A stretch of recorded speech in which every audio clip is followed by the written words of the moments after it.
pomeriggio a tutti cari amici di Binomania. Oggi vi vorrei parlare dello Zeiss Victory SF 10x42. I lettori più attenti si ricorderanno che all'epoca della sua presentazione ebbi il piacere di provare in anteprima l'esemplare grigio nella versione 8x42. Poi successivamente ci fu una piccola riedizione con la versione che definisco Black Edition, che aveva tra i piccoli aggiornamenti anche un miglioramento della messa a fuoco. Tuttavia negli ultimi anni ho sempre utilizzato l'8x42 per ragioni prettamente personali, ma ultimamente, essendo molto appassionato di rapaci, avevo voglia di capire quanto fosse maneggevole il formato 10x42. Per questo motivo mi sono fatto spedire in visione da Bignami, che è distributore italiano dei prodotti Zeiss, un nuovissimo esemplare da poco prodotto del Victory SF 10x42. Io direi di iniziare immediatamente con questa video recensione. A tra poco.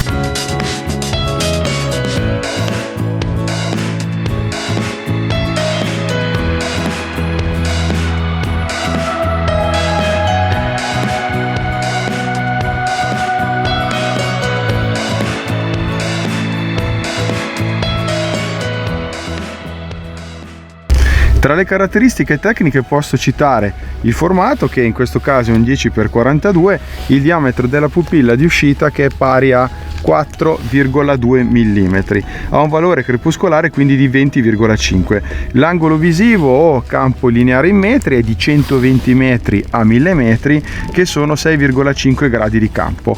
Molto interessante e performante per quanto riguarda la distanza minima di messa a fuoco, infatti riesce a raggiungere meno di 1,5 metri. L'estrazione pupillare è di 18 mm, mentre c'è una regolazione diottrica di più o meno 4. I tipi di obiettivi non si sa bene, la ricetta Zeiss sono comunque definiti come Ultra FL. Come vedremo i prismi sono Smith Passion, è ovviamente impermeabilizzato, è riempito in azoto e ha una temperatura di funzionamento compresa tra i meno 30 e i più 63. È abbastanza lungo, circa 17 cm, tuttavia è tra i più leggeri, forse è il top di gamma più leggero, 780 grammi. Le mie impressioni in merito al design a finestra centrale sono state confermate ancora una volta. Il binocolo è molto comodo, è possibile inserire al suo interno anche 4 dita, ma volendo il dito indice è nella posizione perfetta per regolare il sistema di messa a fuoco. Il sistema di messa a fuoco soprattutto è molto rapido, è molto veloce, senza impuntature e senza alcun gioco. La distanza minima di messa a fuoco che ho stimato è pari a 1,4 metri e da questa distanza si raggiunge l'infinito in poco più che un giro e mezzo di corsa, diciamo così, fra un giro e mezzo e un giro e 3/4. Invece la situazione migliora tra i 2,5 metri e l'infinito, dove si impiega all'incirca 3/4 di giro. Diciamo che comunque nelle distanze medie, quelle più utilizzabili ad esempio da birdwatcher, tra i 6 e i 7 metri all'infinito, occorre ruotare la corsa del rotore veramente di pochissimo. Ma come ha fatto Zeiss a ottenere un binocolo così leggero e bilanciato? Vi ricordo infatti che pesa soltanto 700 grammi. Innanzitutto utilizzando magnesio o comunque prodotti in lega leggero che hanno contenuto ben al di sotto dei limiti, diciamo così, standard degli altri top di gamma, che possono raggiungere pesi tra gli 800 e gli 850 grammi. Innanzitutto ha sostituito i prismi Abe-Koenig molto luminosi che sono di serie sul Victory HT con dei più comuni Smith Passion. In questo caso, grazie all'utilizzo di questi prismi, è stato possibile spostare anche il ponte centrale e spingere il tutto, quindi il baricentro, verso gli oculari. Questo vi comporta una facilità di utilizzo perché non dovete continuare a controbilanciare con i muscoli delle spalle il peso di un binocolo che cade verso gli obiettivi. Inoltre sono presenti 3 ponti, come vedete il ponte molto snello nei pressi degli obiettivi e poi il doppio ponte dove è integrata la messa a fuoco con il sistema di regolazione delle diottrie che è dotato di sistema di blocco.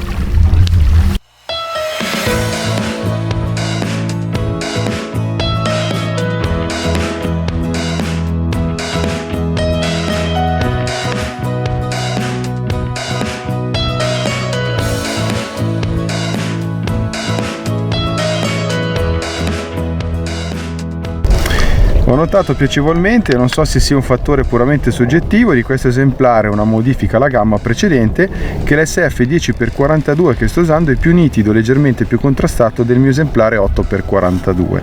Lo so che è difficile fare dei paragoni con ingrandimenti così diversi tra loro, ma sto percependo sempre una buona nitidezza ma anche un maggior microcontrasto. Gli oculari sono di una dimensione perfetta per essere molto comodi, hanno un sistema di estrazione del paraluce con 4 posizioni prefissate e oltretutto fornisce questo binocolo un campo grandangolare, vi ho già detto 120 metri a 1000 metri che corrispondono a 65 gradi di campo apparente. I prismi Smith Passion mostrano una pupilla di uscita molto circolare senza visibili vignettature durante l'utilizzo sul campo. Guardate ad esempio questa immagine per quanto concerne l'assenza di riflessi nei pressi della pupilla di uscita e vi posso dire che è uno tra i migliori, se non il migliore, che io abbia mai provato. I trattamenti utilizzati sono i classici Zeiss, ossia il Lotutech, famoso per la sua capacità idrofobica e che consente di far scivolare le gocce d'acqua senza agglomerarsi e di facilitare la pulizia degli obiettivi.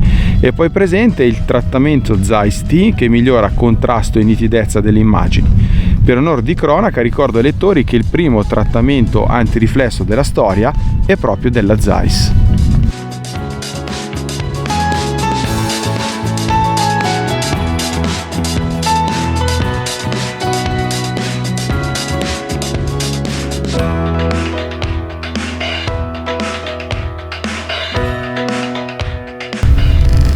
Grazie alla presenza dei vetri di alta qualità, il contenimento dell'aberrazione cromatica è pregevole. Nella maggior parte delle condizioni di illuminazione in asse è pressoché impossibile da vedere, si nota talvolta ma in maniera molto minima nelle condizioni molto critiche, come ad esempio osservando i soggetti in controluce. Devo dire che è tra i migliori per quanto concerne il contenimento dell'aberrazione cromatica. È presente, sempre più percettibile rispetto alle normali condizioni di luce, un po' di aberrazione cromatica laterale che talvolta si nota a partire da circa il 70-75% dal centro del campo di vista.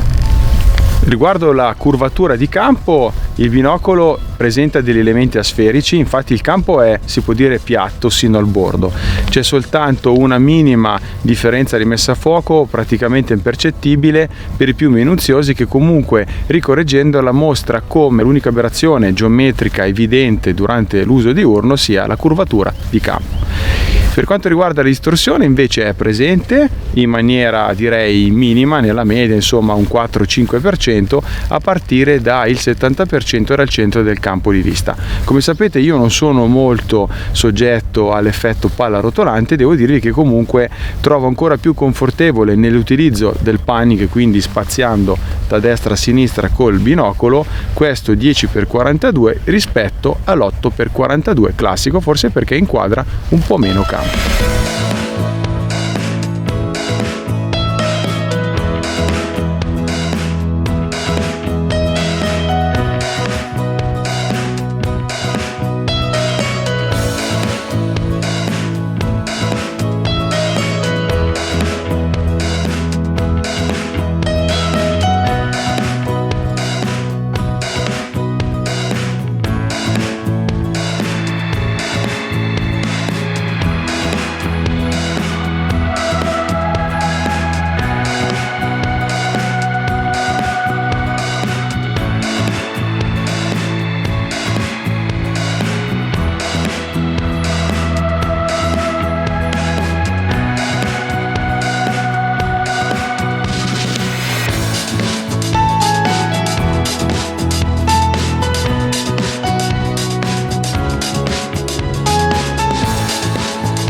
Se dovessi dare le mie impressioni di utilizzo astronomico nei limiti del suo diametro, direi che comunque questo binocolo è molto piacevole, soprattutto grazie alla sua nitidezza, all'ottimo contrasto del campo apparente e alla pregevole contenimento dell'aberrazione cromatica.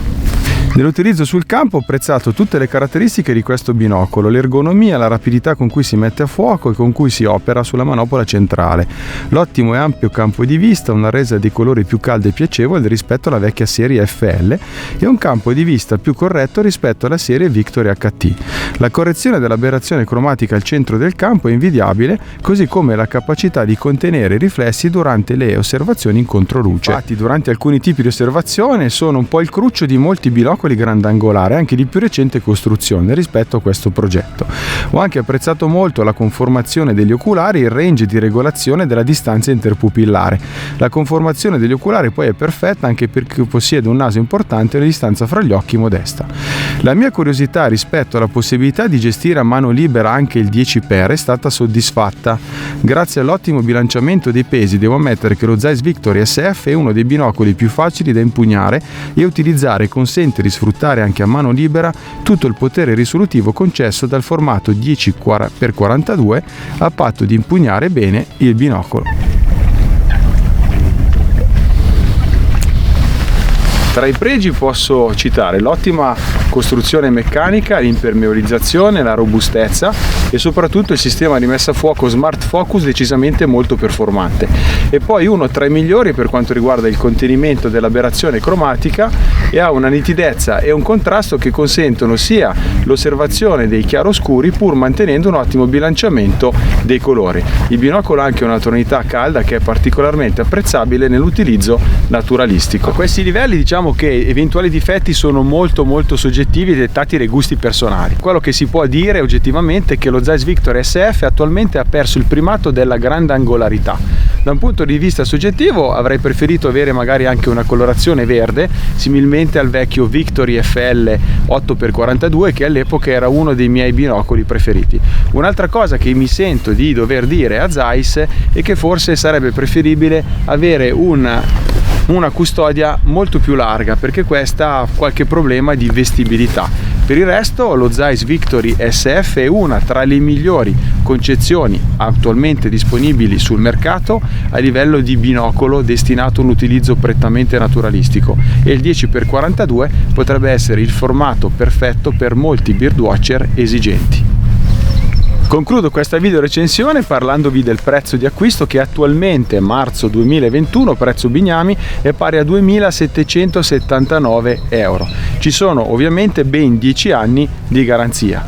Colgo l'occasione per ringraziare Bignami, distributore ufficiale dei prodotti Zeiss, nella figura di Achille Berti e di Andy De Santis, che mi hanno fornito ancora una volta un esemplare di Zeiss Victory SF per consentirmi di citare in maniera imparziale, come sempre, le mie impressioni nei confronti degli appassionati.